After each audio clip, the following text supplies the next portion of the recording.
ہندوستان کے اکابر محدثین میں مولانا فخر الدین صاحب تھے. یہ شیخ الہند اور مولانا انور شاہ کے شاگرد تھے. بیشتر زندگی مراد آباد میں گزاری. حضرت اقدس مولانا مفتی محمود صاحب نے دورہ حدیث ان سے کیا ہے. حضرت مفتی صاحب دیوبند کے نہیں، مراد آباد کے فاضل تھے.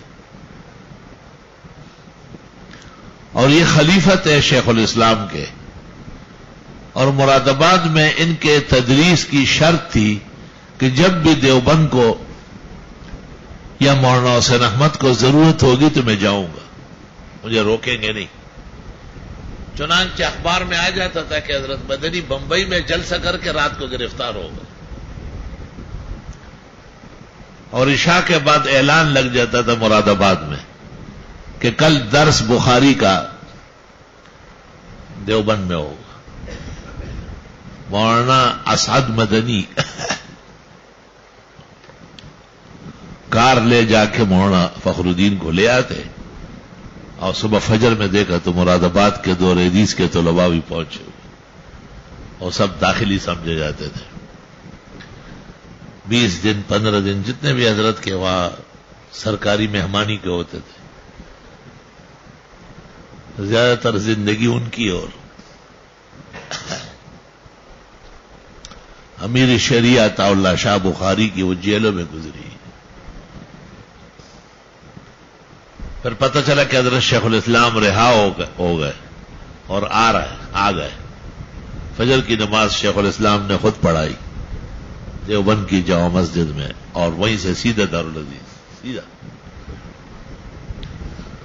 دارالحدیث پہنچ کر کے جب شیخ الاسلام بخاری شروع کرتے تھے تو عبارت مولانا فخر الدین پڑھتے تھے. تو حضرت ایک دو حدیثوں میں تو سن لیتے تھے، اخیر میں غصے ہو کے کہا یہ حق آپ کا نہیں ہے، طالب علموں کی یک تلفی کر رہے. اس زمانے میں طلباء بہت غیرتی تھے، یہ بے غیرت پیدا نہیں ہوئے تھے. طلباء فخر کرتے تھے عبارت پڑھنے پر. تو وہ طلباء تو مہینہ 2 مہینے مولانا سے پڑھ چکے ہیں نا، وہ کہتے جی ہماری اجازت ہے. تو پھر حضرت فرمایا اچھا پڑھو. اب 2 دن 3 دن 4 دن حضرت شیخ الاسلام کے درس میں مولانا فخر الدین صاحب عبارت پڑھتے تھے اور حضرت پڑھاتے تھے. پھر حضرت کہتے تھے اچھا بھائی جاؤ اپنے ہاں، ابھی ہمارے دن ہے دیوبند میں. پھر مولانا روانہ ہو جاتے تھے.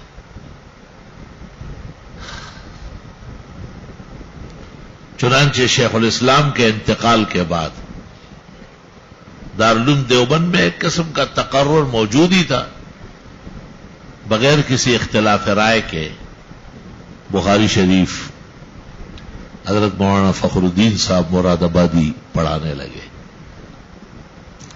اور ترمذی حضرت شیخ الاسلام نے خود کچھ حصہ مولانا اعزاز علی شیخ الادب کو دی تھی، تو وہ پوری ان کے پاس ہو گئی.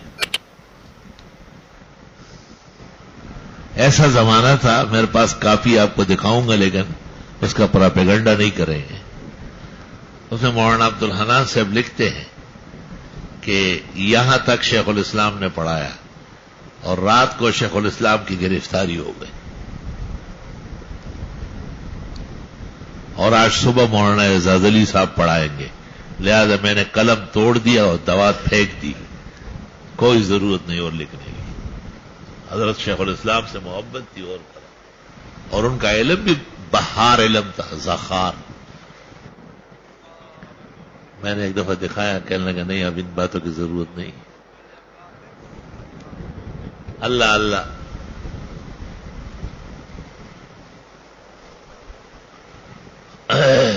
طالب علم تو عجائب ہوتے.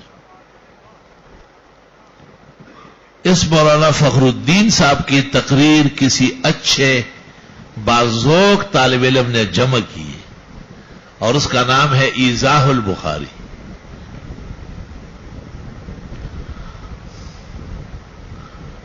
یہ پاکستان میں کہیں سے چھپ گئی ہے. پہلے ہمارے پاس ہندوستان کے نسخے بہت اعلیٰ ہے اور حضرت شاہ انور شاہ صاحب کا مثیل ہے، ان کے نام کے ساتھ لکھا انور شاہ ثانی.